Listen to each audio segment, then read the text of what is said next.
Hello दोस्तों, आप सभी को हमारे इस चैनल गिवन कंपटीशन में स्वागत है। आज हम लोग देखेंगे प्रकाश का परावर्तन। ठीक है, प्रकाश के परावर्तन का ये दूसरा का पार्ट है। ठीक है, इसमें हमको देखना है प्रकाश का परावर्तन किसको कहते हैं।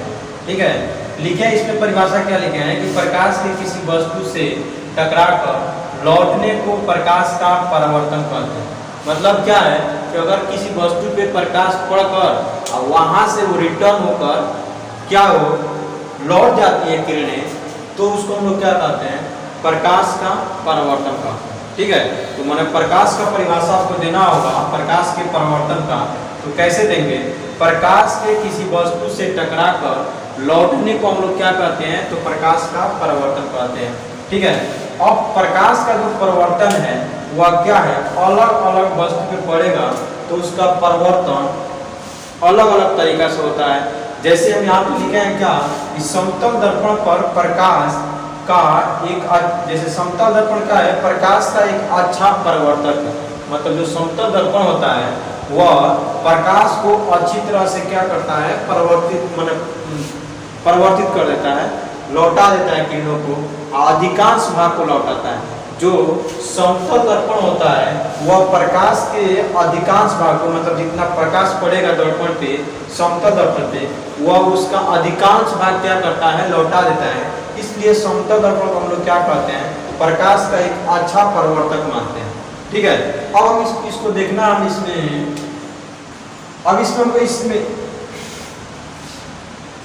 अब हमको इसमें देखना है कि समतल दर्पण जो है यह बनता कैसे है। जैसे यहाँ पर हम लिए हैं समतल दर्पण, तो ये बना कैसे होगा, तो ये वो क्या होता है, एक चिकना सतह होता है। ठीक है, उसमें क्या किया जाता है कि ये सतह का जो एक परत होता है उसमें चांदी की परत को क्या किया जाता है, लेपन किया जाता है, और उसके ऊपर से क्या किया जाता है, एक गाढ़ा रंग का परत चढ़ाया जाता है, लाल का चाहे जो भी गाढ़ा रंग होता है उसके ऊपर चढ़ाया जाता है। मतलब शीशा के जो दर्पण है, दर्पण के एक भाग को हम लोग क्या करते हैं, चांदी के कलर से क्या करते हैं, उसको रंग देते हैं, कलई कर देते हैं, और उसके ऊपर क्या करते हैं, किसी गाढ़े रंग, लाल रंग या अन्य गाढ़े रंग से क्या करते हैं, उसके ऊपर क्या करते हैं, लेपन कर देते हैं, माने सिल्वर के ऊपर, रजत के ऊपर, ठीक है, चांदी के ऊपर। ठीक है, तब जाकर क्या होता है, एक दर्पण बनता है, उसको हम लोग समतल दर्पण कहते हैं। समतल सतह होता है, इसलिए क्या कहते हैं, उसको समतल दर्पण कहते हैं। अब जो दर्पण बन जाता है, इस पे क्या होता है कि जब प्रकाश की किरणें पड़ती है तो इस पे क्या होती है, पड़ने के बाद से वापस क्या होती है, लौट जाती है, जिसके कारण हम लोग क्या कहते हैं, उसको परावर्तन कहते हैं, मतलब प्रकाश का परावर्तन कहते हैं। ठीक है, अब इसमें जो आप लोगों को सामने है कि प्रकाश के परावर्तन के नियम, मतलब प्रकाश के परावर्तन का नियम आप लोगों को बोर्ड के एग्जाम में देखा जाता है, मैंने पूछा जाता है। इसमें देखिए प्रकाश का जो नियम होता है वो पूछता है कि कितने तरह का होता है। ऑब्जेक्टिव टाइप क्वेश्चन में रहता है कि जो प्रकाश का परावर्तन का नियम होता है वह कितने तरह का होता है, दो प्रकार का होता है। ठीक है, जो परावर्तन का नियम होता है वो कितने तरह का होता है, दो तरह का होता है। और दोनों नियम को हमको क्या करना है, बताना है। जैसे नीचे में हम लिखे हैं दोनों नियम को। ठीक है, उससे पहले हमको क्या जानना है, उससे संबंधित कुछ महत्वपूर्ण बातें होती हैं परावर्तन के नियम को बताने के लिए, उसमें जरूरत होती है, उसको हम लोग पहले जानेंगे। जैसे यहाँ पे लिखे भी हैं क्या, कुछ महत्वपूर्ण बिंदु, जैसे यहाँ पे लिखे हैं आपतन बिंदु। आपतन बिंदु किसको कहते हैं, तो आपतित किरण कहने का मतलब आने वाला किरण। आपतित किरण समतल सतह या किसी सतह पे जिस बिंदु पे मिलती है, आपतित किरण समतल सतह के जिस बिंदु पर मिलती है उस बिंदु को क्या कहते हैं, तो आपतन बिंदु कहते हैं। मतलब ये आपतित किरण है, आने वाले किरण को हम लोग क्या कहते हैं, तो आपतित किरण कहते हैं। और ये आपतित किरण जिस बिंदु पे मिलती है इसको क्या कहते हैं, तो आपतन बिंदु कहते हैं। ठीक है, आपतन बिंदु किसको कहते हैं, तो आपतित किरण समतल सतह के जिस बिंदु पर मिलती है, ठीक है, उसको क्या कहते हैं, तो आपतन बिंदु कहते हैं। उसके बाद से क्या है, परावर्तित किरण।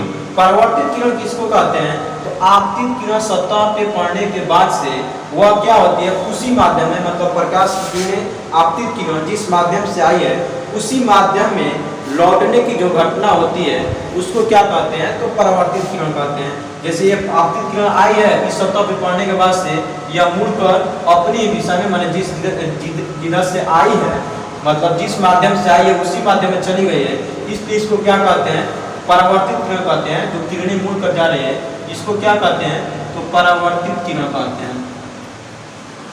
परावर्तक सतह, परावर्तक सतह किसको कहते हैं, तो आपतित किरण जिस सतह पे पड़ती है, ठीक है, जिस समतल सतह पे पड़ती है उसको क्या कहते हैं, तो परावर्तक सतह कहते हैं। माने जो परावर्तन का घटना कराता है उसको परावर्तक सतह कहते हैं, ठीक है।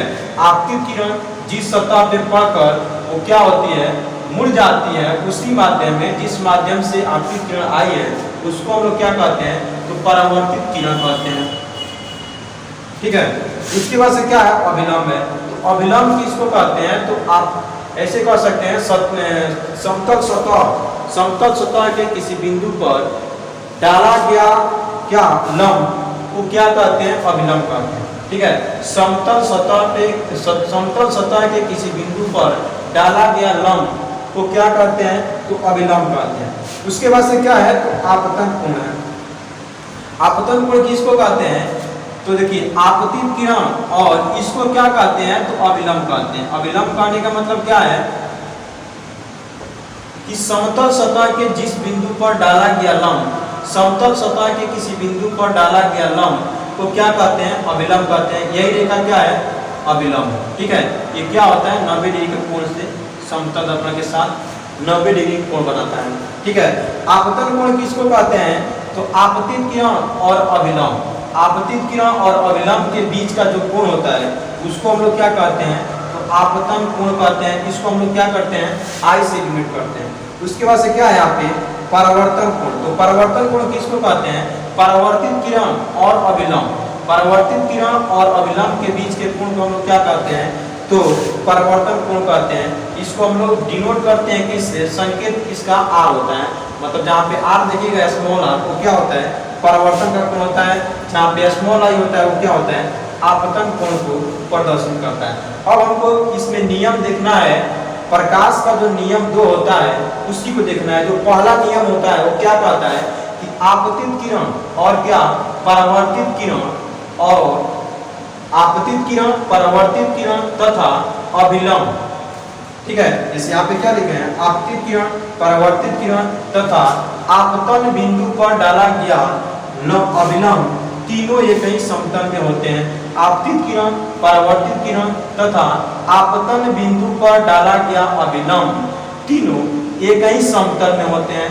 मतलब जो तीनों का बिंदु होता है वो क्या होता है, एक ही समतल में होता है, ठीक है। जो दूसरा का यहाँ पे नियम लिखा है वो क्या लिखा है, आपतन कोण परावर्तन कोण के बराबर होता है।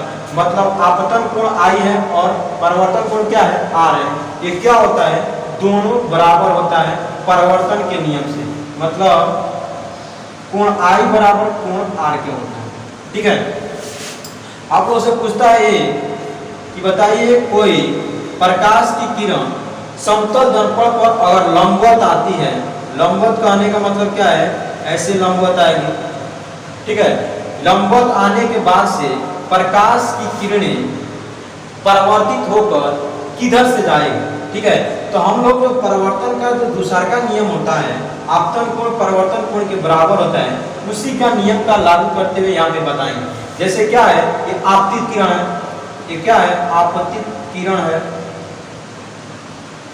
आपतित किरण और अभिलंब के बीच के कोण को हम लोग क्या कहते हैं, तो आपतन कोण कहते हैं। यहाँ पे आपतन कोण कितना होगा, ये देख रहे हैं कि आपतित किरण क्या हो रहा है कि समतल सतह के लंबवत आ रहा है, और समतल सतह के जो लंबवत रेखा खींचते हैं उसको क्या कहते हैं, अभिलंब कहते हैं। इसका मतलब क्या है, आपतित किरण और अभिलंब एक दूसरे को ओवरलैप करेगा, माने एक दूसरे के ऊपर होगा।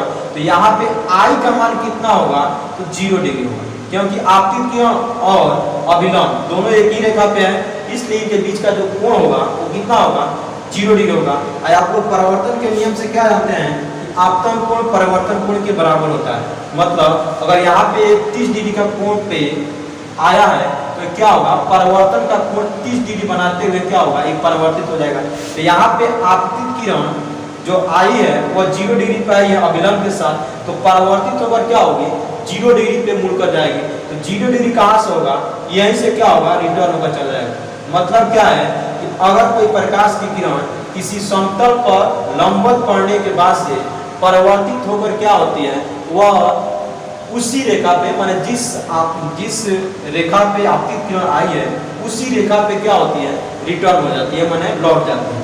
ठीक है, इसमें यही महत्वपूर्ण बात है। ठीक है, चलिए मिलते हैं फिर अगले क्लास में।